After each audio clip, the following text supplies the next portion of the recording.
नमस्कार। तथ्य में आपका स्वागत है। मैं हूं मनीष अवस्थी।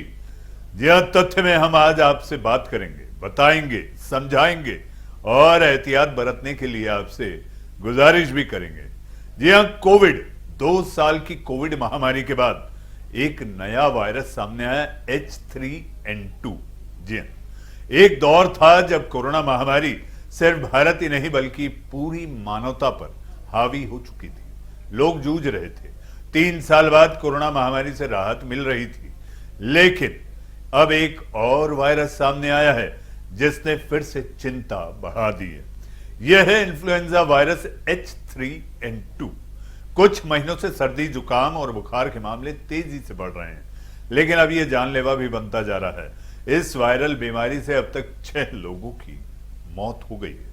सूत्रों के मुताबिक कर्नाटक, पंजाब और हरियाणा में H3N2 से मौतें हुई हैं। हालांकि अभी तक जांच की जा रही है और जांच चल भी रही है। एक्सपर्ट्स का भी मानना है कि मौसम बदलने पर फ्लू के मामले बढ़ते जरूर हैं, लेकिन इस बार कुछ ज्यादा ही मरीज सामने आ रहे हैं। कुछ दिन पहले Indian council of medical research यानी कि ICMR ने यह बताया था कि बीते 2-3 महीनों से इन्फ्लुएंजा वायरस के ए सबटाइप H3N2 के कारण बुखार और सर्दी खांसी के मामलों में बढ़ोतरी हुई है।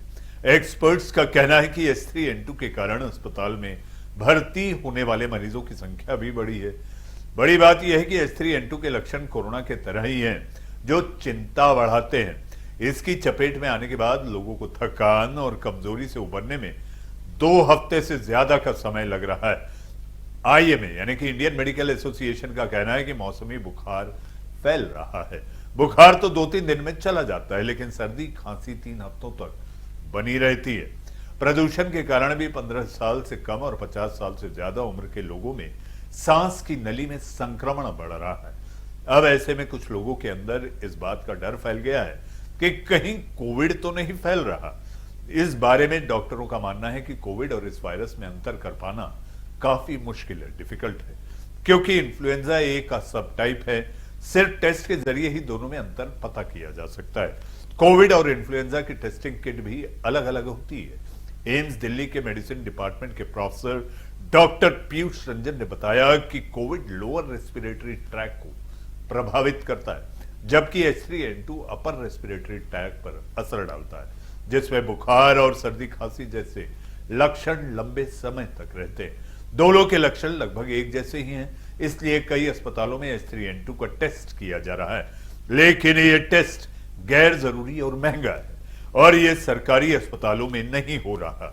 निजी अस्पतालों में इसकी जांच 6,000 रुपए में होती है, 6,000। इस बीमारी की जांच को लेकर डॉक्टरों का मानना है कि H3N2 की जांच बहुत गंभीर और अप्रत्याशित मामलों में ही की जानी चाहिए, या फिर जब मरीज ठीक नहीं हो रहा है या फिर इन्फ्लुएंजा संक्रमण पकड़ में ना आ रहा हो।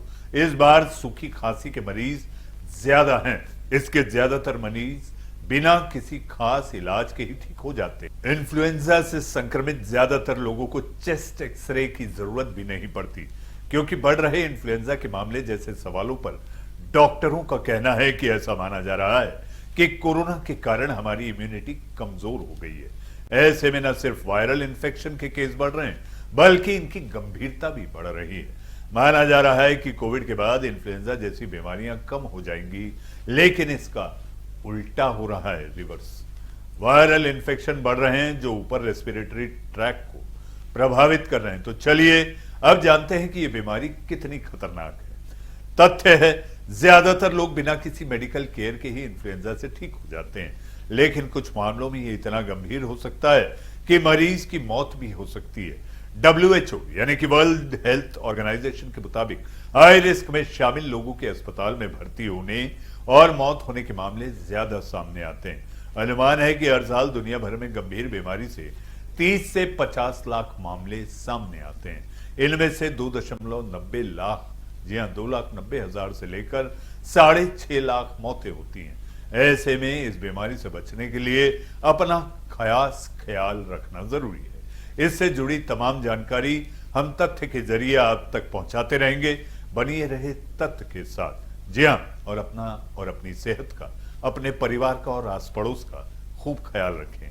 तथ्य में आज के लिए फिलहाल इतना ही। नमस्कार।